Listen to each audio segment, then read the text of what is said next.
Hey everyone, so I'm sending a quick video to say hi. Thank you everybody for everything. I can't accept, like I said, some friend requests are off for right now. If you go to my page, I'll set a link up. All these things that I write and share actually take up time. I'm actually a very busy person in my personal life with school, with children, work, and millions of other things, and my health for the most part. But as I look back, as Facebook has allowed you to take a year and look back, or years, and look back at what happened this day, I was able to see all the things that I've shared before, and you know, a lot of this stuff is not easy to write because when I write, I'm pouring out my heart, and then when I write in spirit, that's a whole another world. It's not me, it's Christ in me, and it's been a lot of overwhelming moments, and a lot of truths that were open to me during the process of writing these things, and I love being able to share them with you. I thank you to all my people from the other countries. I believe that they spend more time writing here, and I know plenty of pastors or preachers will testify that that's very true.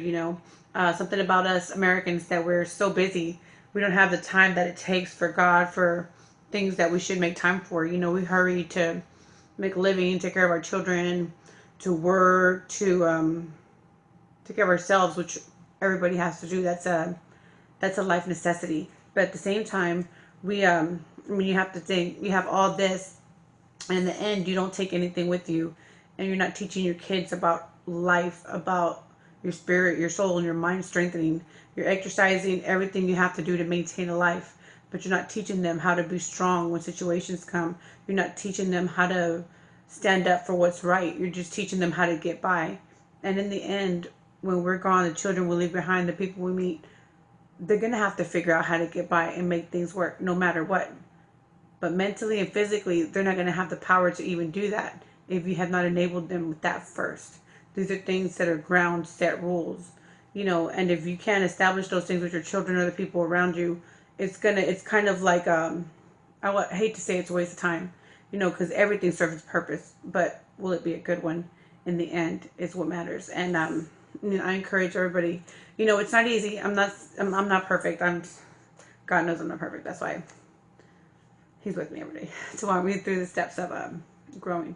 And I'm so thankful and so blessed. But you got to keep God first, and remember that He's the one in charge. And if you think that you can control your life, it's you're never gonna get to where you have to go. So I encourage you to exercise God's goodness, exercise His blessings, exercise strength, exercise obedience, exercise those things, because in life, if you don't have any strength, if you have any obedience, there's no way you're going to be able to handle life and succeed or get a good outcome. You're always going to fall back, and you're going to start over again and start over again and start over again. And that kind of gets a little tiring. So I suggest, not suggest, I encourage, and I have faith, and I pray, because I know everybody's possible of doing it. It's not something like I always write that God blessed just me with, and I'm just so wonderful. It's not that. Christ came to live in all of us, and we all have that power. We all have that strength.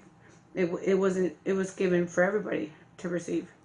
So I encourage you to let Christ take over and learn to be obedient, learn to do good things, so that you might be able to stand against the world. I'll probably write this in my next writing, but I was out with some friends. Well, when I go every once in a while, it's like once a year, twice a year.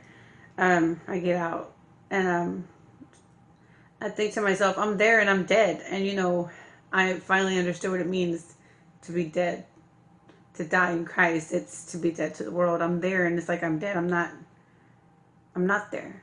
I don't like. There's no purpose in me being there. To Satan, the world. I'm dead. He cannot use me. He cannot do anything to tempt me.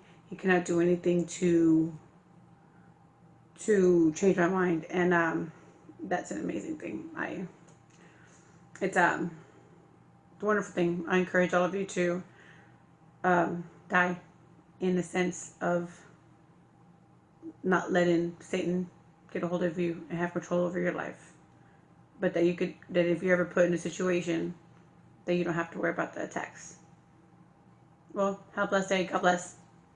And as we celebrate 4th of July, America, I encourage you to take time, make time for God. He's the one who put us here and has blessed us with the things we have, and we have to be thankful for those things, and know where they came from. Amen.